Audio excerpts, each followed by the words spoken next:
மாண்புமிகு மன்னராட்சி முதல்வர் அவர்களே,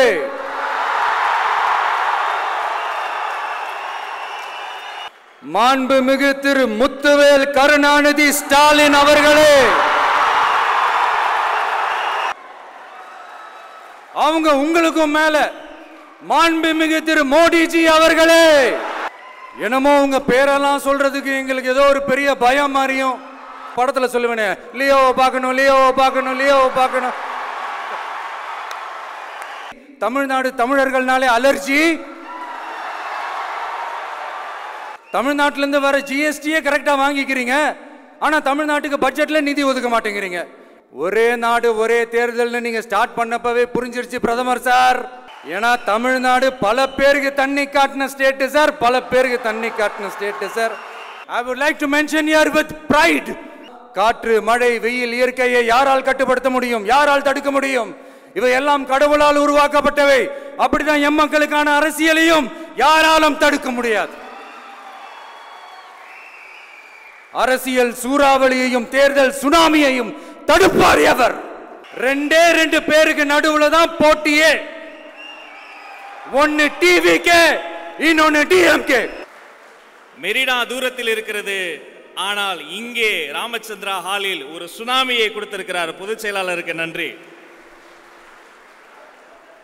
196 நாடுகளில் இருக்கக்கூடிய தமிழர்களின் இல்லங்களில், அவர்களின் உள்ளங்களில், நமது அன்பர்தம் நெஞ்சில், தொலைக்காட்சிகளில், தேசிய தொலைக்காட்சிகளில், ஏன் எங்களை உற்று நோக்கி கொண்டிருக்கிற எதிரிகள் கூட நேரலையில் இந்த நொடிக்காக தான் காத்துக் கொண்டிருக்கிறார்கள்.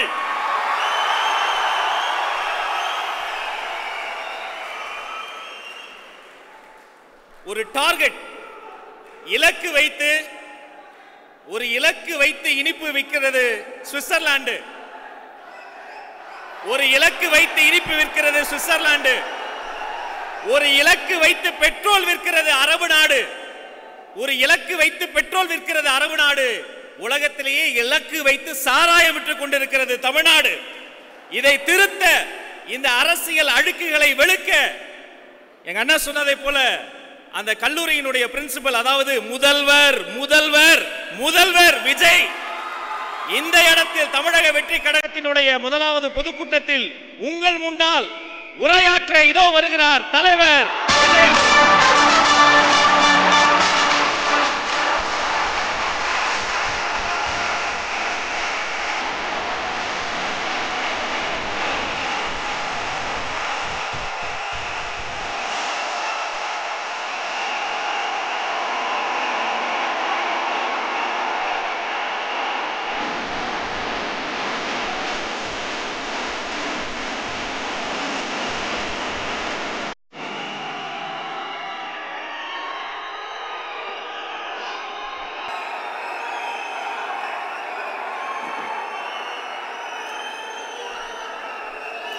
என் நெஞ்சில் குடியிருக்கும் என்னுடைய தோழர்களுக்கும் தோழிகளுக்கும் என்னுடைய வணக்கம், வணக்கம், வணக்கம்.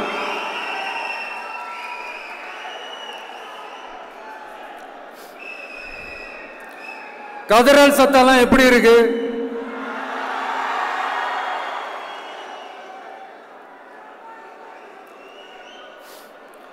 தமிழுக்கு அமுதென்று பேர், அந்த தமிழின்ப தமிழங்கள் உயிருக்கு நேர். இன்னைக்கு தமிழ்நாடு இருக்கிற சூழல்ல நாம் ஒரு புதிய வரலாற்றை படைப்பதற்கு தயாராக வேண்டிய அவசியத்தை நீங்க எல்லாருமே நல்லா புரிஞ்சு வச்சிட்டு இருப்பீங்கன்னு நான் நம்புறேன். அரசியல்னா என்னங்க? ஒவ்வொரு குடும்பமும் நல்லா வாழணும்னு நினைக்கிறது அரசியலா?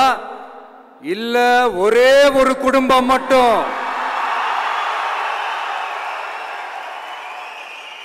தமிழ்நாட்டை சொரண்டி நல்லா வாழணும்னு நினைக்கிறது அரசியலா? நீங்களே சொல்லுங்க, எது அரசியல்? எல்லாருக்கும் நல்லது நடக்கிறது தானே அரசியல். அதுதான் நம்ம அரசியலும். காட்சிக்கு திராவிடம், ஆட்சிக்கு திராவிட மாடல்னு தினம் தினம் மக்கள் பிரச்சனைகளை மடைமாற்றி மக்கள் விரோத ஆட்சியை மன்னராட்சி போன்று நடத்துற இவங்க, நமக்கு எதிராக இவங்க பண்ற செயல்கள் ஒன்னா ரெண்டாங்க. மாநாட்டில் ஆரம்பிச்சதுங்க. மாநாட்டில் ஆரம்பிச்சு அதுக்கப்புறமா நான் கலந்துக்கிட்ட அந்த புத்தக வெளியீட்டு விழா, நான் பறந்துரு போன அன்னைக்கு நம்மளுடைய 2ஆம் ஆண்டு துவக்க விழா அன்னைக்கெல்லாம் சிட்டிக்குள்ள எந்த ஹாலும் எந்த கல்யாண மண்டபம் கொடுத்துடக்கூடாதுன்னு அங்க போய் மகாபலிபுரத்தில் போய் அந்த ஃபங்க்ஷனை பண்றோம். ஏன் இன்னைக்கு பொதுக்குழு வரைக்கும் எங்கெல்லாம் எப்படியெல்லாம் தடைகள்.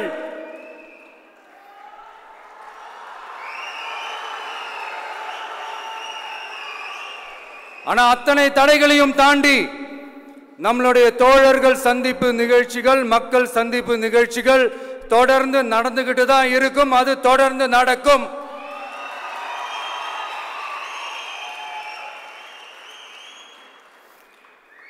நம்மளுடைய தோழர்கள் அர்ஜுன் பிரதர், நிர்மல் குமார் பிரதர், நம்ம ரமேஷ் பிரதர், இவங்கெல்லாம் போட்டு அடி அடி நடிக்கிறாங்க. நாமளும் அதே மாதிரி அடிக்கணுமான்னு மனசுக்குள்ள ஒரு யோசனையா தான் இருக்கு.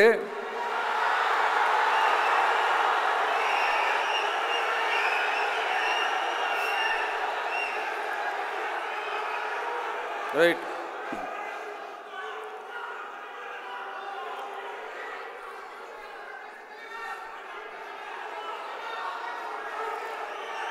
ஓகே, ரைட், புரிஞ்சிச்சு.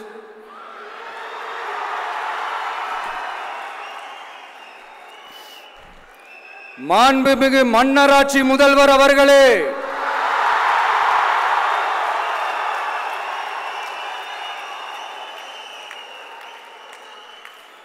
மாண்புமிகு திரு முத்துவேல் கருணாநிதி ஸ்டாலின் அவர்களே,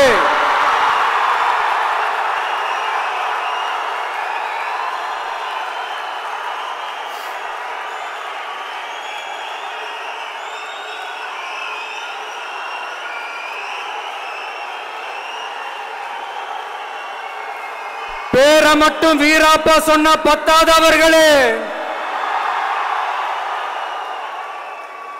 செயல்லையும் ஆட்சியிலையும் அதை காட்டணும் அவர்களே.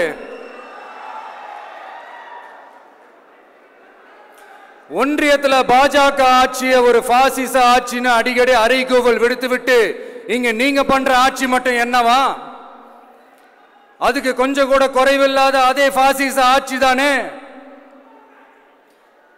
ஒரு கட்சி தலைவனா ஜனநாயக முறைப்படி என் கழக தோழர்களையும் என் நாட்டு மக்களையும் பார்க்கறதுக்கோ சந்திக்கிறதுக்கோ தடை போடுறதுக்கு நீங்க யாருங்க?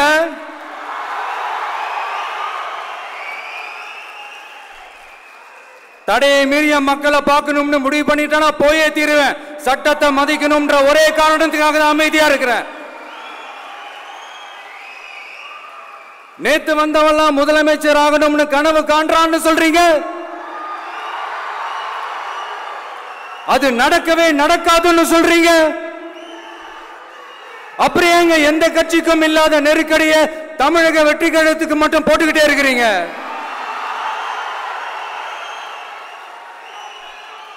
அணை போட்டு ஆத்த வேண்டும்னா தடுக்கலாம், காத்த தடுக்க முடியாது.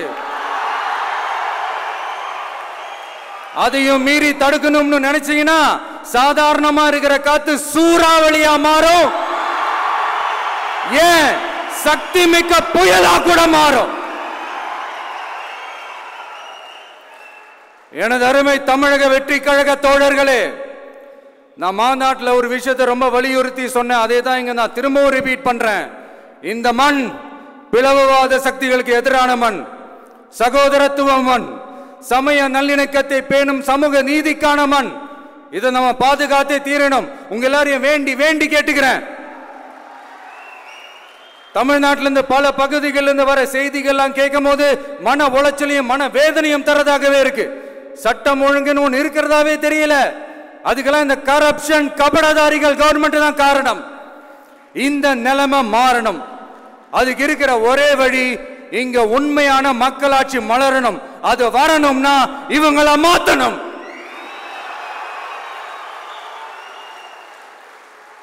அதுக்கு என்ன வழி? அதுக்கு நாம என்ன செய்ய போறோம்? நம்மளுடைய தோழர்கள் டெய்லி மக்களை போய் பாருங்க, அவங்களோட பேசுங்க, ஒவ்வொரு தெருவுக்கும் போங்க, ஒவ்வொரு வீட்டுக்கும் போங்க, அவங்களோட பிரச்சனைகள் என்னன்னு கேளுங்க, அதை தீர்க்கிறதுக்கு என்னன்னு வழின்னு யோசிங்க. அப்பதான் அவங்களுக்கு நம்ம மேல ஒரு நம்பிக்கை வரும். அப்படி ஒரு ஆழமான நம்பிக்கையை விதைச்சிட்டு அதுக்கப்புறமா நிமிந்து பாருங்க. ஒவ்வொரு வீட்டோட உச்சிலையும் தமிழக வெற்றி கழகத்தோட இரட்டை போர் யானை வாகை மலர் கொடி தானா பறக்கும், தானா பறக்கும்.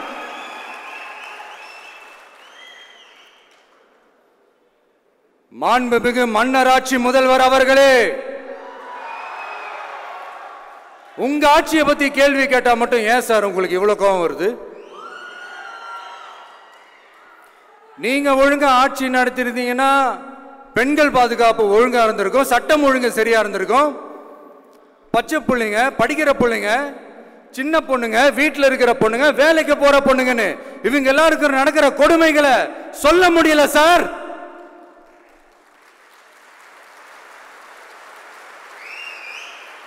இதுல வேற உங்களை அப்பான்னு வேற கூப்பிடுறாங்கன்னு சொல்றீங்க. அவங்க உங்களுக்கும் மேல மாண்புமிகு திரு மோடிஜி அவர்களே,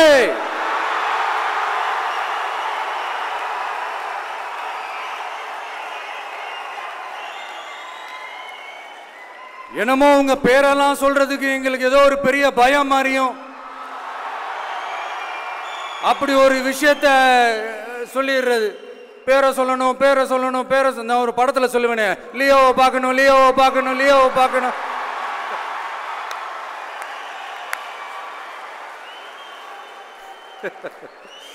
இல்ல இல்ல, சத்தியமா அப்படிதாங்க இருக்கு. சென்டர்ல ஆள்றவங்கன்னு சொல்றோம். சென்டர்ல யார் ஆள்றா? காங்கிரஸா? இங்க ஸ்டேட்ல ஆள்றவங்கன்னு பேசுறோம். இங்க யார் ஆள்றா? அதிமுகவா? அப்புறம் என்ன பேரை சொல்லணும், பேரை சொல்லணும்? எனக்கு புரியலையே. நீங்க தானே கேட்டீங்க, வச்சுக்கோங்க.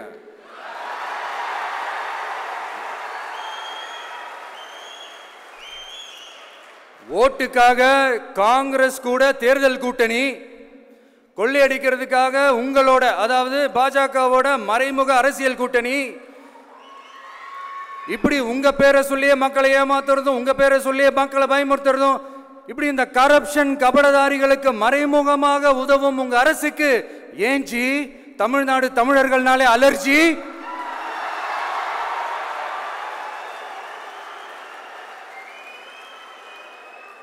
தமிழ்நாட்டிலிருந்து வர ஜிஎஸ்டியே கரெக்டா வாங்கிக்கிறீங்க, ஆனா தமிழ்நாட்டுக்கு பட்ஜெட்ல நிதி ஒதுக்க மாட்டேங்கிறீங்க. இங்க படிக்கிற நம்ம பிள்ளைங்களோட படிப்புக்கு நிதி ஒதுக்க மாட்டேங்கிறீங்க, ஆனா மும்மொழி கொள்கையை திணிக்கிறீங்க. டீலிமிட்டேஷன் என்ற பேர்ல தமிழ்நாட்டோட பார்லிமெண்ட் சீட்ஸ்லையும் கை வைக்க பாக்குறீங்க. ஒரே நாடு ஒரே தேர்தல் நீங்க ஸ்டார்ட் பண்ணப்பவே புரிஞ்சிருச்சு பிரதமர் சார் உங்க பிளான் என்னன்னு, எங்கெல்லாம் எப்படியெல்லாம் எந்த திசைகள் எல்லாம் இந்த நாட்டை கொண்டு போலாம்னு. சார் உங்ககிட்ட நாங்க சொல்லிக்கிறதெல்லாம், தமிழ்நாட்டை கொஞ்சம் கேர்ஃபுல்லா ஹேண்டில் பண்ணுங்க சார்.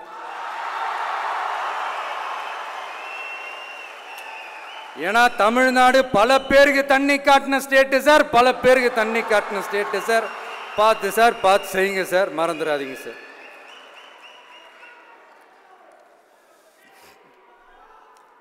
தமிழ்நாட்டு மக்களுக்கு இன்னைக்கு இந்த பொதுக்குழு வழியா ஒரு உத்தரவாதத்தை நாம கொடுக்க போறோம். நம்ம ஆட்சி, அதாவது உங்க ஆட்சி, உண்மையான மக்களாட்சி, தமிழக வெற்றி கழகம் தலைமையிலான அறுதி பெரும்பான்மை பெற்ற ஆட்சி, அதே சமயத்தில் அதிகார பகிர்வுடன் கூடிய ஆட்சி. அப்படி இந்த ஆட்சி அமைஞ்சதும் பெண்கள் பாதுகாப்பை 100% உறுதி செய்வோம்.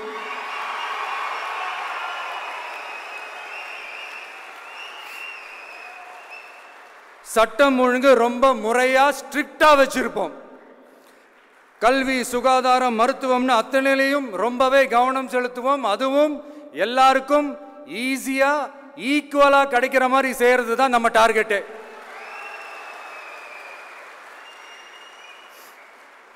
அரசு ஊழியர்கள், ஆசிரியர்கள், போக்குவரத்து தொழிலாளர்கள், மின்சார வாரிய ஊழியர்கள்னு தொழிலாளர்கள் பக்கமும் நாம கண்டிப்பா துணையா நிற்போம்.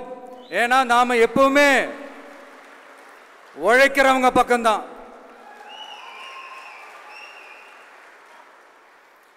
நம்ம தமிழ்நாடு விவசாய பூமி, இயற்கை வளங்கள் நிறைந்த மண். இந்த விவசாயத்துக்கும் இயற்கை வளங்களுக்கும் எதிராக எந்த விதமான ஒரு திட்டத்தையோ நடவடிக்கையோ கொண்டு வர்றதை எங்களால் ஏற்கவே முடியாது. எங்க மண்ணை மக்களை பாதிக்கிற மாதிரி திட்டங்களை தயவு செஞ்சு செயல்படுத்தாதீங்க. அதை நாங்கள் எதிர்க்கவே செய்வோம். தமிழ்நாட்டை எல்லா வகையிலும் பாதுகாக்க வேண்டியது எங்களுடைய உரிமை, கடமை, கொள்கை எல்லாமே. The fundamental strength of politics is uncompromising principles and ideologies. Periyar's social justice, Kamaraj's honest administration, Ambedkar's equal justice and equal opportunity, Velu Nachiyar's social inclusivity and communal harmony, Anjali Ammal's fighting for water resources were the reasons for choosing them as our party's ideologues and policy leaders. I would like to mention here with pride that we are the first political party to declare two historic women icons who are India's freedom fighters from Tamil Nadu as our party's ideologues and policy leaders. இப்படி ஒரு ஆழமான நம்பிக்கையுடன் வரும் 2026 தமிழ்நாடு சட்டமன்ற தேர்தலில் ஒரு மாபெரும் அரசியல் மாற்றத்தை கொண்டு வந்து மக்கள் சக்தியின் உதவியுடன் மக்கள் விரும்புகிற ஒரு நல்ல அரசை அமைப்பதில் உறுதியாக இருப்பதால்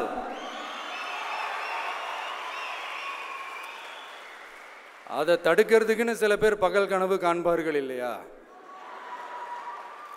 அவங்க எல்லாருக்குமே சொல்லிக்கிறது ஒண்ணுதான், காற்று, மழை, வெயில், இயற்கையை யாரால் கட்டுப்படுத்த முடியும்? யாரால் தடுக்க முடியும்? இவை எல்லாம் கடவுளால் உருவாக்கப்பட்டவை. அப்படிதான் எம் மக்களுக்கான அரசியலையும் யாராலும் தடுக்க முடியாது. அரசியல் சூறாவளியையும் தேர்தல் சுனாமியையும் தடுப்பார் எவர்.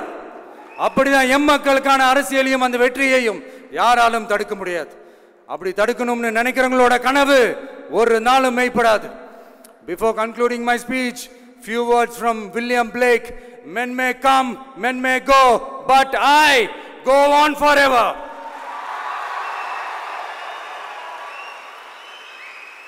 ஞாலம் கருதினும் கைகூடும், காலம் கருதி இடத்தார் செய்யின். ஏற்ற காலத்தையும் இடத்தையும் அறிந்து ஒரு செயலை செய்தால் பூவுலகம் முழுமையையும் வேண்டினாலும் அது கைவசப்படும் என்ற திருக்குறளுடன் என்னுடைய நன்றி உரையை நிறைவு செய்கிறேன். பார்த்துக்கிட்டே இருங்க, அடுத்த வருஷம் இதுவரைக்கும் தமிழ்நாடு சந்திக்காத ஒரு வித்தியாசமான ஒரு தேர்தலை சந்திக்கும்.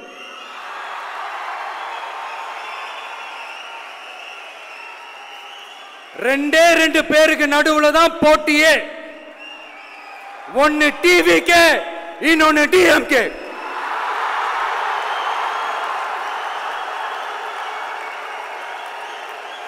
கான்பிடண்டா இருங்க, நல்லதே நடக்கும், வெற்றி நிச்சயம். மீண்டும் சந்திக்கும் வரை நன்றி, வணக்கம்.